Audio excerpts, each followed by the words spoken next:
The Cyclist, by Erik Røde, 1755. Read by Richard D. Eisenhower. Continued. Chapter 7. Tomas. Scene 31. The Magic Bicycle and the Guilt and Confession. Among the cobblestone streets of the village, another young soul was captivated by Carlo's cycling prowess. This boy, with eyes full of admiration, was about 11 or 12 years old. His name was Tomas, and he saw Carlo as a hero who defied limits. One evening, under an overcast sky with clouds looming in the distance, a storm brewing, a night when darkness could easily shroud a walking figure in the umbrella of clouds. Nevertheless, the moon sporadically emerged, casting its beam of light like a flashlight. Tomas briskly made his way home, which was near the town's center. He decided to take a shortcut through Carlo's land to ensure he wouldn't be late for dinner. As Tomas passed near Carlo's cottage, whispers of magic danced through the air, and curiosity got the best of him. The villagers, including those in Carlo's household, were all having dinner. The crescent moon illuminated Carlo's bicycle, which rested against a wall amidst passing stormy clouds. In the young boy's mind, that bicycle held a magical charm, a secret wellspring of Carlo's strength. With cautious steps, Tomas approached the bicycle. His small fingers traced its frame, and his imagination wove wild tales of how this bicycle could transform him into a hero, just like Carlo. Ignoring the voice of reason, Tomas assured himself, "I will return it in a few minutes," glancing around. Then, with a swift motion, he mounted the bicycle and pedaled into the night, his heart racing with exhilaration and innocence. The cobblestones whispered beneath Tomas's tires as he rode through the countryside. The night air caressed his face, and the distant echoes of nocturnal creatures serenaded his journey. He felt a rush of freedom and adventure, imagining himself as a hero, just like Carlo. Later, as the rain started to fall, Tomas decided to return the bike once the rain eased off a bit. He went home, and exhaustion took over as he fell asleep until the next morning. Days turned into weeks, and the story of Carlo's failed journey to save his grandfather became the town's sorrowful tale. Whispers lingered in the air, painting the incident with shades of tragedy and missed chances. Carlo, burdened by grief, continued his life with a heavy heart.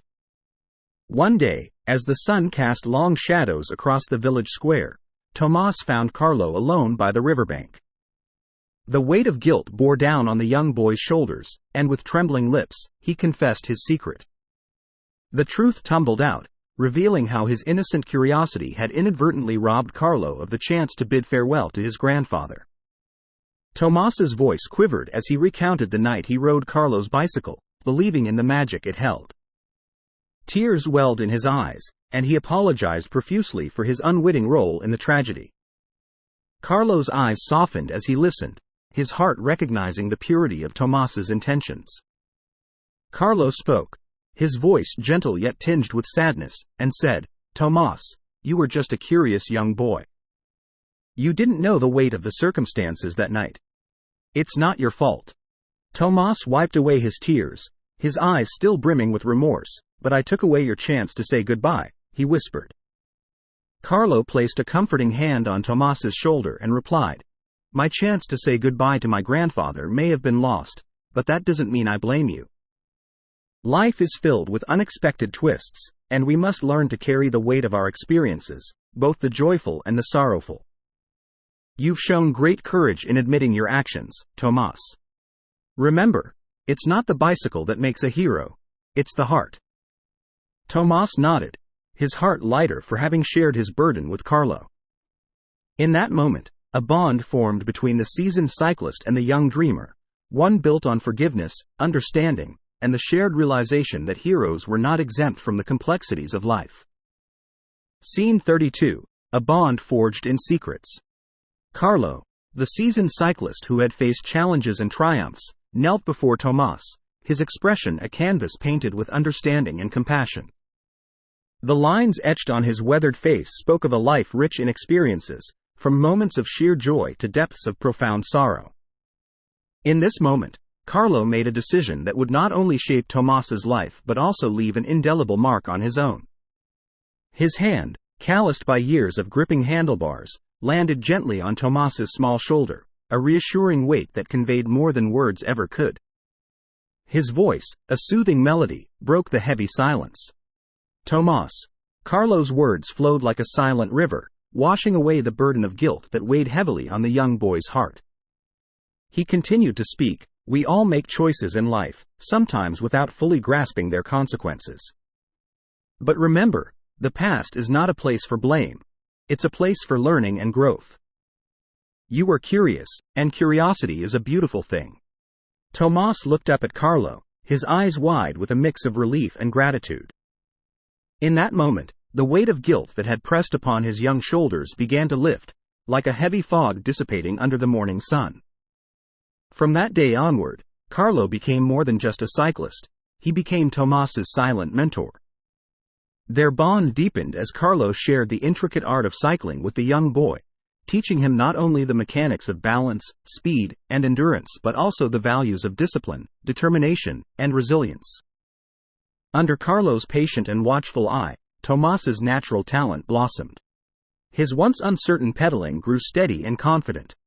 He developed the strength not just in his legs but in his spirit, learning that cycling was not merely about covering distances but about conquering the trials of life's winding paths.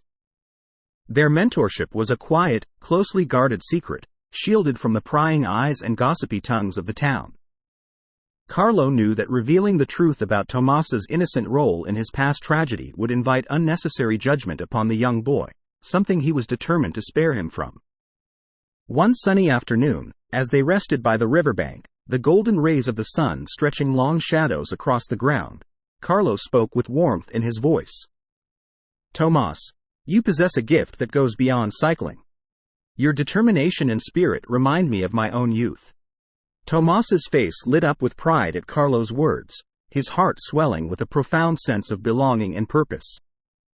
He replied earnestly, Thank you, Carlo. I want to be as skilled as you one day.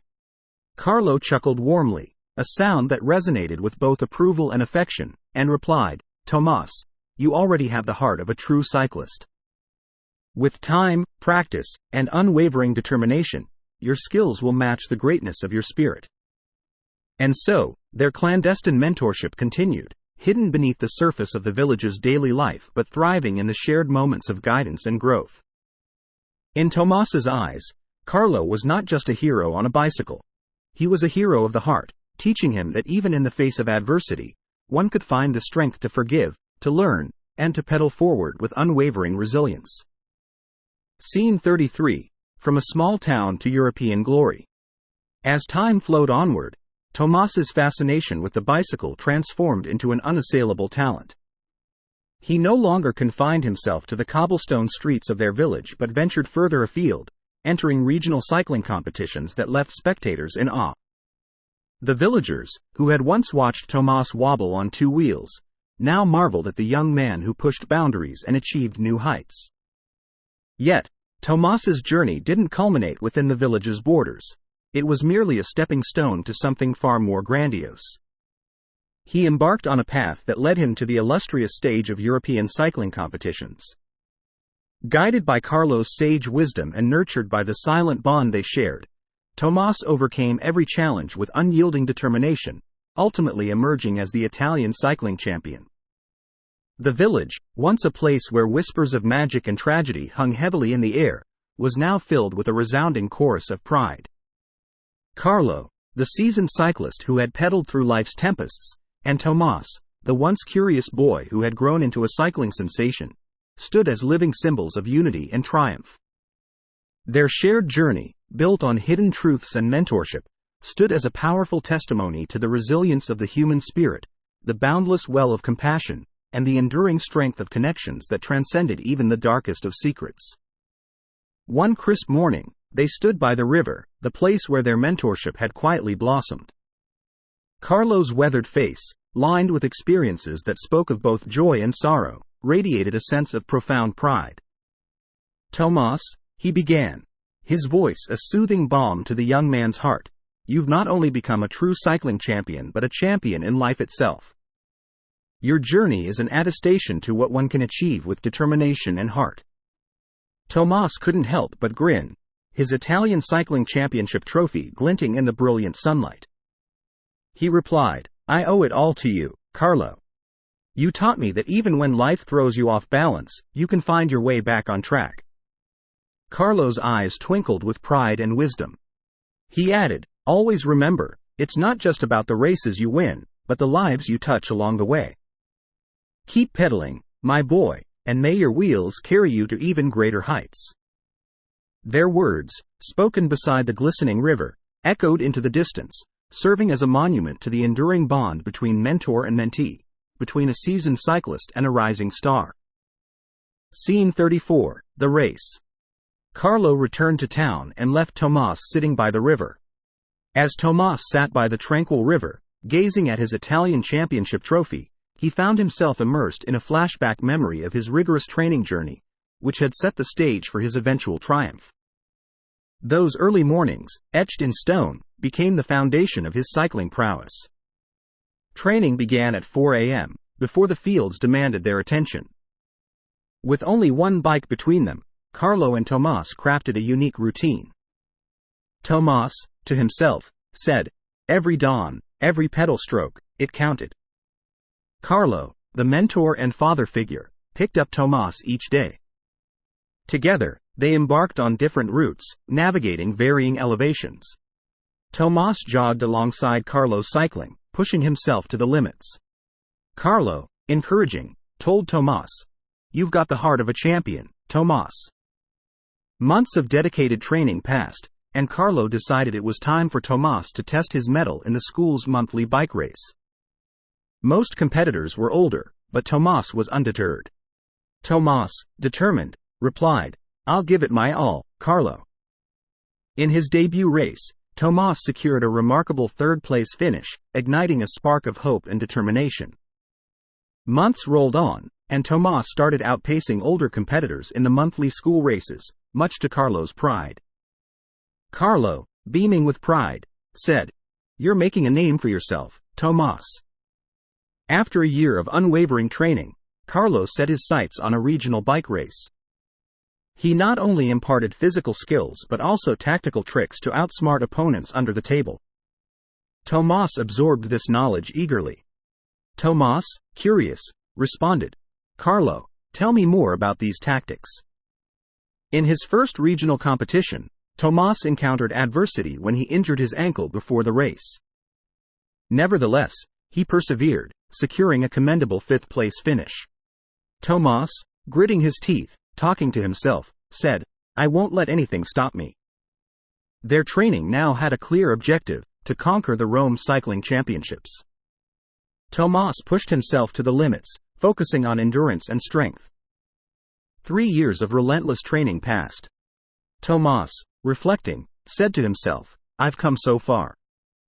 Tomas underwent a significant physical transformation, gaining nearly 2 feet in height, which bolstered his physique for the challenges ahead. Tomas, feeling powerful, said, "I've grown into this sport." The day of reckoning arrived as Tomas and his entourage boarded a train bound for Rome. They carried 2 bikes, along with spare tires and parts, ready to face the race that would test Tomas's mettle. Carlo, with anticipation, told Tomas, "This is it, Tomas." The big day. The Rome Cycling Championships unfolded through the city streets and the surrounding countryside. Carlo strategically positioned boys from their village at various pit stops along the route. Carlo, planning, looking at Tomas, said, "We've scouted every inch of this route, Tomas." Carlo, on a borrowed scooter, trailed Tomas, monitoring his progress closely. The atmosphere was electric, and Tomas was consumed by the enormity of the moment. Tomas, with determination, repeated to himself, "This is what I've trained for." As the race commenced, Tomas started from the back, a calculated move due to his novice status. However, Carlo had devised a winning strategy. Carlo, with confidence, talking as if Tomas could hear him, said, "Stay patient, Tomas. We've planned for this." Carlo's familiarity with the route, combined with Tomas's determination, proved to be their secret weapon. They navigated each turn and climb with precision. Tomas, focused, using his inner dialogue, said, "I won't let anyone outsmart us." Tomas bided his time in the blistering midday sun, maintaining a consistent pace on the straightaways. He carefully avoided any cycling tricks, remembering Carlo's advice. Scene 35. The climb. Carlo, reminding Tomas as if he was talking directly to him, said, "Stay vigilant in those turns, Tomas." Gradually, Tomas made his move, steadily advancing through the ranks, never losing sight of the leaders. Tomas, mentally preparing, said, "It's time to shine." The final, grueling uphill climb, Tomas's specialty, loomed ahead. He could barely make out the lead riders in the mist. Tomas, with determination, said, "This is where I make my mark." Tomas entered a cycling trance, focusing solely on the finish line, his intuition guiding every pedal stroke. Tomas, in the zone, said, "Nothing else matters now." He swiftly passed other riders, carefully navigating turns to avoid potential collisions. Fatigue began to claim the frontrunners. Tomas, pushing harder, said, "I can do this." Carlo's voice echoed in Tomas's mind, reminding him to stay vigilant in the tricky turns where experienced riders often employed cunning tactics. Carlo, reiterating, said, "Watch out for their tricks, Tomas." Gradually, Tomas began to make his move. He passed riders one by one, his determination unwavering. His eyes remained fixed on the leaders ahead, determined not to lose sight of them. Tomas, focused, reminding himself once more, said, "I won't let them outsmart me." In the final moments of this Rome Cycling Championship, the atmosphere was charged with intense emotion and drama. Tomas, a 15-year-old cyclist, found himself in a situation that had captured the hearts of not just his local supporters of his hometown but the entire nation of Italy. As the race unfolded, it became increasingly clear that Tomas was the unlikely contender, the underdog who had managed to defy the odds and compete against more seasoned opponents. This created a compelling narrative that resonated deeply with the Italian people. Throughout the nation, from the bustling streets of northern cities to the tranquil coastal towns in the south, every Italian was glued to their seats, hanging on to every word from the radio announcer. The airwaves were buzzing with anticipation and excitement as they followed the race's every twist and turn. But what made this moment truly special was the collective outpouring of support for Tomas. The Italians weren't just spectators, they were emotionally invested in his journey. They could feel the young cyclist's determination and grit, and they saw in him a symbol of hope and resilience. As Tomas pedaled with all his might, the rising emotions were palpable. It was more than just a sporting event. It was a shared experience that brought an entire nation together. The cheers, prayers, and hopes of the Italian people were channeled through the airwaves, creating a wave of positive energy, as if God himself had joined the excitement, propelling Tomas forward. Scene 36, Final Minutes. In those final minutes, as the finish line drew near, the drama reached its peak. The nation held its collective breath, willing Tomas to cross that line and achieve the impossible. It was a moment that transcended sports. It was an attestation to the power of the human spirit and determination. As the race progressed, Tomas and the other cyclists amidst the final leg of the competition, the apex of the uphill climb. This was where Tomas truly excelled, thanks to years of training on hills. Tomas, with full commitment and determination, again said, "This is where I shine." With every pedal stroke, he inched closer to the leading riders, who were now visible through the mist. Tomas, intensely focused, as if his consciousness was coaching him, said to himself, "They're within reach." Tomas entered a zone, a state of complete concentration. His vision narrowed, fixated solely on the finish line. Intuition guided his every move. With sheer determination, Tomas overtook the second rider, leaving him in his wake. Then, in a flash, realizing that the second rider was the previous European champion from France, Tomas, with fire in his eyes, said, "It's just you and me now." And now, as he got a glimpse, the lead rider was from Holland, the current European champion. Now, realizing with a flash, he was racing for Italy, not just for his hometown. The national pride came over him like a boost of pure energy directly sent from the divine. The final stretch became a heart-pounding duel. Tomas summoned his reserve of energy, unleashing a burst of speed in the closing moments. Tomas, with every ounce of strength, said, "This is my time." In a breathtaking finish, Tomas surged ahead and claimed victory. The spectators erupted in awe and disbelief. As Tomas crossed the finish line, it wasn't just a victory for him, it was a triumph for the entire nation. The emotional release was overwhelming as tears of joy flowed, and Italy celebrated not only a cycling champion but a symbol of resilience and the indomitable spirit that unites a people. A spectator from the crowd, amazed, yelled, "Who is this young champion?" Tomas, the youngest and a first-time competitor, had defeated seasoned cyclists and earned a standing ovation from all of Rome. Tomas, with tears of joy, while giving Carlo a hug, said, "I did it, Carlo." That night, the triumphant duo returned to their hometown, greeted by a crowd that had been following the race through radio broadcasts. The anticipation for Tomas's future was palpable. Townsfolk, cheering, yelling, "Tomas, our champion!" The stage was set for Tomas to carry Italy's hopes as the new reigning European champion, poised to face the best riders from across the continent. Tomas, with determination, said, "I won't let Italy down." This is just the beginning. Tomas's journey was an evidence to unwavering dedication, mentorship, and the pursuit of dreams that surpassed all expectations. Scene 37. Tragedy strikes again. Europe was bathed in the golden glow of hope and newfound prosperity.